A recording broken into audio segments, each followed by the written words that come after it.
रख लिया ना सारा सामान? चाकू रख लिया? रख लिया। और वो मिर्ची वाला स्प्रे? रख लिया। एक काम करो, कैंची भी रख लो और वो गरम मसाला भी। हाँ रख लिया। बस दीदी तुम औरत हो या किचन, ये सब क्या है? तेरी माँ को मैंने कराटे कोचिंग लगवाने का फैसला किया है। ये लो। क्या?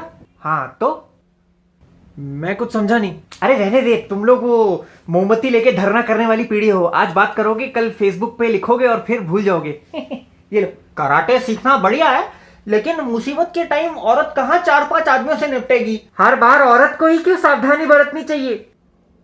लेकिन इस उम्र में कराटे, उम्र देख के बलात्कार होते हैं।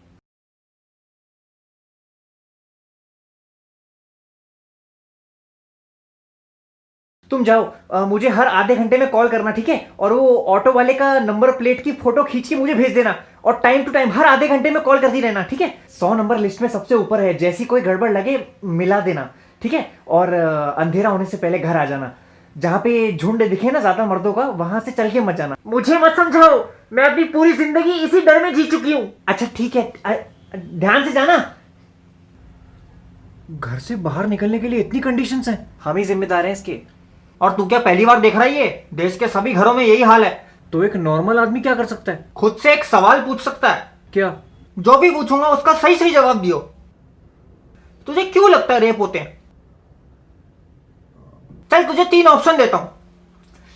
छोटे कपड़े पहनने की वजह से, लड़की के देर रात पार्टी करने की वजह से, या फिर लड़की के शराब पीने की वजह से। पता नहीं। तुम्हें क्या लगता है जीजा जी? यार देर रात तक लड़की का बाहर रहना गलत तो है।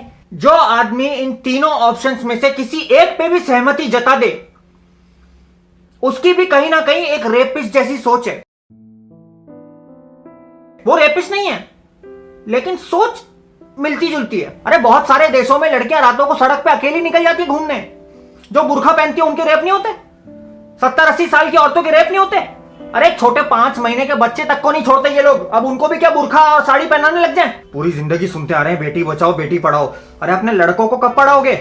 बेटी पहले पढ़ाई भी करे, फिर खुद को बचाने के तरीके भी सोचे। लोगों की मानसिकता बदलनी जरूरी है। इंस्टाग्राम पे भी मैं देखता हूँ कुछ लोग वो बॉलीवुड एक्ट्रेसेस की फोटो के नीचे बहुत गंदे गंदे कमेंट लिखते हैं, रेप थ्रेट भेजते हैं। बेटा रोज हजारों रेपिस्ट हमारी आंखों के सामने घूम रहे होते हैं, लेकिन दिखते बिल्कुल हमारी तरह ही हैं, एकदम साधारण। किसके मन में क्या चल रहा है क्या पता। लोग अवेयर तो हैं, वो ट्विटर पे हैशटैग ट्रेंड करवा दिए। बेटा तुझे क्या लगता है रेपिस्ट ट्विटर पे होगा? वो ये हैशटैग देखेगा और उसको अकल आ जाएगी? बेटा इस सब की असली वजह, जो रूट कॉज है, वो है lack of moral education. Education नहीं, मॉरल एजुकेशन। पढ़े लिखे लोग, अमीर लोग भी रेप करते हैं। किस फॉर्म में? मैरिटल रेप, पत्नी के इच्छा के विरुद्ध जबरदस्ती। पर उनके खिलाफ बोलता कौन है? न जाने कितनी शादियां समाज के बोझ के तले खींचे जा रही हैं, क्योंकि हस्बैंड और वाइफ के बीच में कैसा रेप?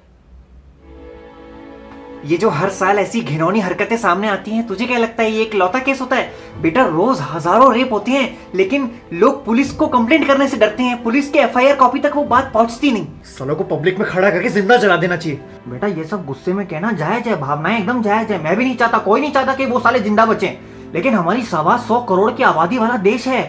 सोच अगर जनता के हाथ में कानून आ गया तो तुझे आइडिया नहीं है कि उसका रोज कितना दुरुपयोग होगा। लेकिन ढंग का लॉ ही नहीं है। कानून तो है लेकिन मजबूत नहीं है। कितने रेपिस्टों को फांसी की सजा हुई है तुझे याद है? बढ़िया खाना पीना चल रहा है उनका जेल के अंदर। लगभग 30% पॉलिटिशियंस के तो खुद के ऊपर रेप चार्जेस हैं। साला टीवी पे आके कोई नेता बोल देता है कि लड़कों से तो गलती हो जाती है, और कुछ तो रेप सर्वाइवर के ऊपर ब्लेम डाल देते हैं। कुछ लोग तो इसमें भी मजहब ले आते हैं। अरे यार बेटियों को तो छोड़ दो कम से कम। फिर इसका सोल्यूशन क्या है? बेटा रूट कॉज है लैक ऑफ मॉरल एजुकेशन। सरकार को हर स्कूल और कॉलेज में अवेयरनेस फैलानी चाहिए। सेक्स एजुकेशन को बढ़ावा देना चाहिए और फास्ट ट्रैक कोर्ट एस्टैब्लिश करने चाहिए, ताकि यहाँ प्रूव हुआ फटाक से फांसी। तुम बच्चे तो इंटरनेट पे माहिर हो, तुम्हें जिम्मेदार नागरिक होने की हैसियत से सरकार पे दबाव डालना चाहिए, ताकि ये सारी चीजें फटाफट लागू हो जाएं और मुजरिमों के मन में डर बैठ जाए। जितना जोश तुम क्रिकेट और फुटबॉल में दिखाते हो, अगर उसका आधा भी तुमने इन चीजों में दिखा दिया तो देश का उद्धार हो जाएगा और आने वाली पीढ़ियां बहुत सुकून से जिएंगी। ठीक है, फिर मैं भी अपने दोस्तों से बात करनी शुरू करता हूँ इस बारे में, और टीचर से भी रिक्वेस्ट करता हूँ कि छोटी क्लासेस से ही अवेयरनेस फैलानी शुरू कर दे। बचपन से सीखेंगे तभी अकल आएगी। मैं कविता से पूछता हूँ घर लौटी या नहीं, अभी दीदी से पूछो। अरे बाप रे।